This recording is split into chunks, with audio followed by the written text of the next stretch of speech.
이번에는 러스트의 RAII with guards라는 패턴을 살펴보겠습니다. 저희가 계속 보고 있는 러스트 디자인 패턴 책의 원문을 확인할 수 있고요. 한글로 번역한 버전을 가지고 좀 이야기를 해보면 이 RAII라고 하는 것이 Resource Acquisition is Initialization의 줄임말이라는 거죠. 자원의 획득이 초기화다 이런데 이름 자체가 그렇게 직관적인 것 같진 않습니다. 책에서도 실제로 그렇게 말을 하고 있고요. 이 패턴의 핵심은 자원의 초기화를 수행하고 정리를 소멸자에서 수행한다. 자원의 생성과 정리에 관한 패턴이다라는 거죠. 러스트에서는 이제 러스트 나름의 어떤 타입 시스템을 활용해서 그 자원의 보호자로서 이 라이 객체를 사용하고 항상 이 보호자 객체를 통해서만 자원에 접근하도록 저희가 나중에 예시로 살펴보겠지만 이제 뮤텍스 같은 거를 사용할 때 그런 동기화 재료에서 뮤텍스 가드 같은 걸 가지고 그 락을 항상 해제하게끔 이제 유도하는 그런 패턴이라고 할 수 있겠죠. 그래서 이 전형적인 예제로 이제 뮤텍스 가드를 가지고 예시를 들고 있는데 이게 책에 있는 내용을 그대로 마크다운에 옮겨 놓은 거거든요. 근데 지금 여기에 있는 내용은 실제로 뭔가 실행시켜 볼 수 있는 내용은 아니라서 제가 요거를 거의 그대로 하는데 조금 수정을 해서 실행 가능한 형태로 example1.rs 이 모듈에다가 테스트랑 같이 조금 넣어 놨습니다. 잠시 후에 살펴보도록 하고요. 그래서 이 RAII with guards라는 패턴을 왜 써야 하는가에 대해서 그런 사용이 필요한 시점, 동기, 그리고 장점 같은 것에 대해서도 책에서 아주 간단하게 논의를 조금 하고 있어요. 어, 자원을 사용한 후에 저희가 반드시 정리를 해줘야 될 경우가 많죠. 꼭 락이 아니더라도 TCP 스트림이라던가 되게 다양한 한번 할당 받고 나서 사용한 후에 정리해줘야 되는 자원들이 프로그래밍을 하다 보면 되게 많이 있습니다. 그런 것들을 이 패턴을 이용해서 반드시 정리되도록 이제 소멸자를 정의해 줄 수 있다는 거죠. 그리고 자원이 정리된 후에 접근하는 것은 당연히 오류를 일으킬 소지가 되게 많기 때문에 그런 오류를 미연에 방지하고자 하는 그런 동기가 있고요. 실제로 장점으로 정리되지 않은 채로 남겨지는 오류와 그리고 정리된 후에 사용되는 오류를 전부 다 방지해 줄 수가 있습니다. 그리고 이 RAII는 이제 러스트에서 바로우 체커라고 하는 러스트 고유의 개념이죠. 이걸 활용해서 정리된 이후에 이 자원에 유효하지 않은 접근을 하는 거를 정적이라는 이야기는 컴파일 타임에 이제 런타임이 되기 전에 컴파일 에러를 내서 막을 수 있다. 그런 이야기인데 그 예시로 지금 아래와 같은 코드가 나와 있죠. 이거는 이제 러스트 표준 라이브러리에 dref라고 하는 트레이트가 있고 그 트레이트가 구현하기를 요구하는 메서드로 이 dref라는 메서드가 있는데요. 요것에 이제 이 라이프 타임 파라미터를 이제 이런 경우에는 생략이 가능한데 이걸 그대로 살려서 적으면 조금 이 바로 체커의 그 어떤 구조를 조금 이해해 볼 수 있다. 약간 그런 이야기를 이 글에서 하고 있어요. 결국 말하고자 하는 것은 이 T라고 하는 것에 대한 참조가 셀프라고 하는 것의 그 인스턴스의 참조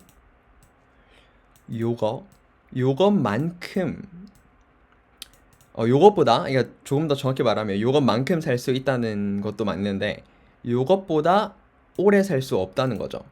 그러니까 이 T라고 하는 것은 셀프의 참조보다 더 적거나 같게 생존할 수 있다. 그래서 조금 더 쉽게 말하면 참조의 수명이 셀프의 수명보다 짧다는 걸 보장해주는 이런 이제 라이프 타임의 개념을 가지고 저희가 컴파일 타임에 어떤 참조자의 유효성을 보장할 수가 있다는 거죠. 항상 t가 셀프보다 오래 살지 않게끔, 더 오래 살게 되면 그건 유효하지 않은 참조가 될 가능성이 있기 때문에, 그죠? 그런데 뭐 지금 저희가 하는 이 패턴에서 이 디레프는 사실 핵심은 아니고요. 이거는 러스트의 좀 고유한 특징인 라이프 타임과 바로 체커에 대한 개념을 조금 보여주는 예시일 뿐이고, 저희가 이 패턴에서 좀 주목해서 봐야 될 부분은 지금 요 예시입니다. 이 아까도 말씀드렸던 것처럼 이 마크다운 코드, 요 코드의 약간의 수정된 버전인데요. 같이 한번 살펴보죠. 먼저 foo라는 이제 유닛 타입을 하나 만들고요.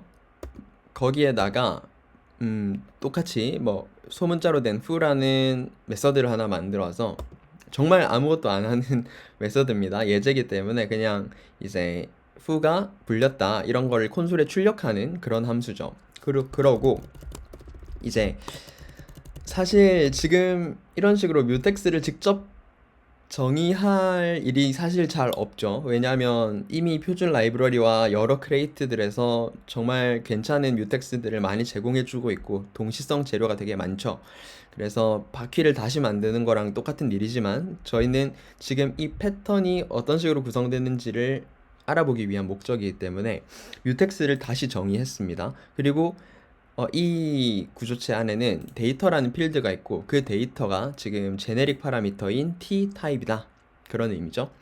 그리고 뮤텍스 가드라고 하는 또 하나의 타입을 만들어서요. 이 타입은 제네릭 라이프 타임 파라미터 ticA와 제네릭 타입 파라미터 t를 이제 받아서 그 데이터라고 하는 내부 필드에 참조 형태로 저장하고 있죠.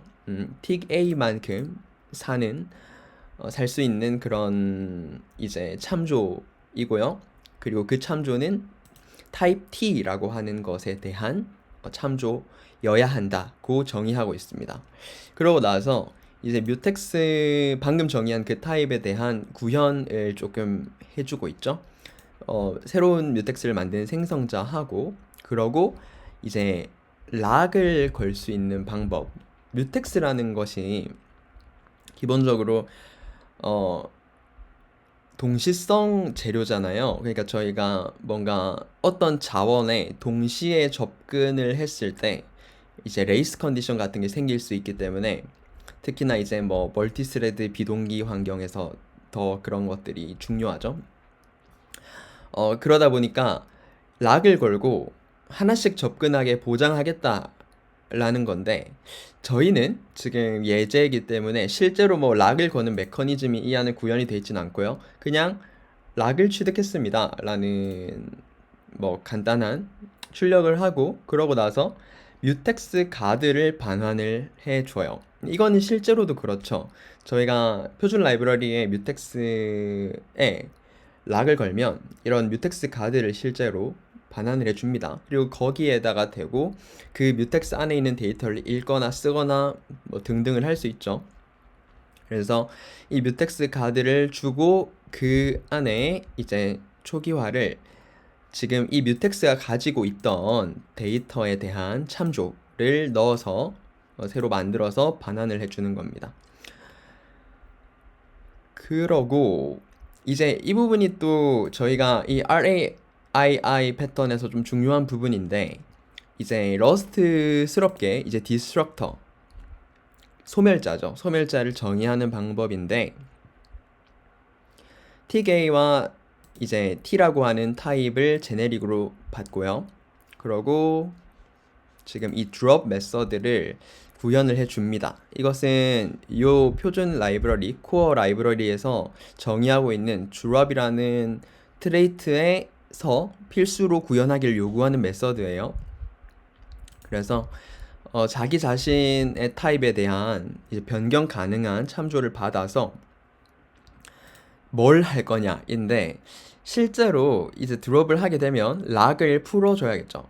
왜냐하면 락을 계속 쥐고 있으면 다른 이제 사실 이 락을 사용해서 락을 취득해서 그 뮤텍스 내부에 있는 자원에 대한 어떤 작업이 다 끝났는데도 락을 계속 쥐고 있으면 다른 작업이 그 뮤텍스 내부의 자원을 쓰고 싶어도 쓸 수가 없잖아요. 락이 계속 다른 데 가 있으니까, 걸려 있으니까. 그래서 락을 반드시 풀어줘야 되는데 그때 자연스럽게 이 드롭을 이용해서 어떤 스코프를 벗어나면 러스트가 이 드롭을 호출하죠. 그래서 자연스럽게 해제가 되도록 할 수 있다는 거죠. 그러고 디레프도 뮤텍스 카드 구현을 해줬는데 이건 사실 핵심은 아닙니다. 핵심은 아니고 단지 조금 더 편리하게 저희가 이제 역참조를 할 수 있도록, 그죠? 이 뮤텍스 카드에 역참조를 하면 그게 요 t에 대한 참조를 반환하도록 디레프를 구현을 함으로써 저희가 뭐 메서드 호출 같은 거 할 때 러스트에서는 이제 direct coercion 역참조 강제 기능이 있잖아요. 그런 걸 활용해서 쉽게 접근할 수 있게 하게끔 만들기 위한 목적으로 구현을 해 놓은 거고요. 실제로 테스트를 하는 바즈라는 함수가 있는데요. 여기에서는 뮤텍스에 대한 참조를 받아서 그 안에서 이 뮤텍스에 락을 걸어버리고요. 그러고 이제 뮤텍스 가드를 반환받죠. 그게 XX인데 아까 디레프 구현했으니까 말씀드렸던 것처럼 이 메서드 호출을 통해서 이 내부 내용에 대해서 바로 풀을 호출해 버릴 수가 있죠. 네, 뭐 아시겠지만 실제로는 뭐 이런 겁니다. 이제 XX 요런 거에다가 그쵸, 요런 식으로 한 거랑 똑같다고 생각하셔도 되겠죠. 그렇습니다. 그래서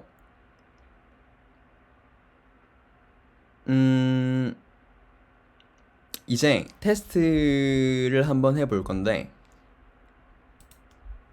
뮤텍스 아까 저희가 정의한 그 타입을 새로 하나 인스턴스를 만들어 주겠습니다. 그리고 m에다가 지금 저장을 했죠. fu라고 하는 이제 유닛 구조체를 넣어서 이제 뮤텍스가 그 자원을 관리를 하고 그러고 나서 바즈로 호출을 했어요. 그러면 일단 이 뮤텍스가 새로 만들어지는 시점에는 아직까지 아무 일도 일어나지 않죠. 하지만 저희가 이 바즈를 호출하게 되면 이 내부에서 아까 보셨던 것처럼 락을 걸잖아요. 이 락이 아까 보셨던 것처럼 락 acquired라는 메시지가 나타나기 때문에 락을 취득하게 되고 그러고 나서 이제 여기에서 저희가 full을 호출하겠죠. 그러면은 이런 메시지가 나타날 거고 그러고 지금 이 스코프 정확하게 요 스코프를 이 함수를 벗어나는 그러니까 이 바즈가 종료되는 이 62번 라인이 되는 순간 그 러스트가 자동으로 드롭을 호출해서 삽입을 해주겠죠. 이 부분. 그래서 이제 자연스럽게 저희가 따로 뭐 해제를 명시적으로 해주지 않아도 이 드롭이 호출이 되면서 스코프를 벗어났으니까 락이 릴리즈 될 겁니다. 그러니까 자원을 해제해 줄 겁니다. 이런 자원 해제에 관한 패턴이 러스트의 타입 시스템과 이제 통합이 되면서 저희가 명시적으로 소멸자를 호출하지 않아도 스코프를 벗어나면 이제 드롭을 호출하게끔 러스트가 설계되어 있고 그리고 그 드롭을 저희가 사용자 정의함으로써 그 소멸자에서 어떤 자원을 해제해 줄 것인지를 추가로 방금처럼 이제 지정을 해줄 수가 있다는 거죠. 이렇게. 그래서 실제로 실행을 한번 해보면요. 여기서 run test를 누르게 되면 실제로는 요렇게 요런 명령어로 실행을 해준 거고 이제 show output 옵션을 넣었기 때문에 요런 실제 콘솔 출력을 확인해 볼 수가 있게 되죠. 그래서 저희가 예상한 대로 락을 먼저 얻고 fu라고 하는 내부 자원에 접근해서 그 자원을 사용한 뒤에 이 함수가 종료되면 스코프를 벗어나면서 드롭이 호출이 되어서 락을 해제하는 이런 자원의 생성과 해제와 관련된 그런 디자인 패턴을 러스트에서 구현하는 방법에 대해서 알아보았습니다.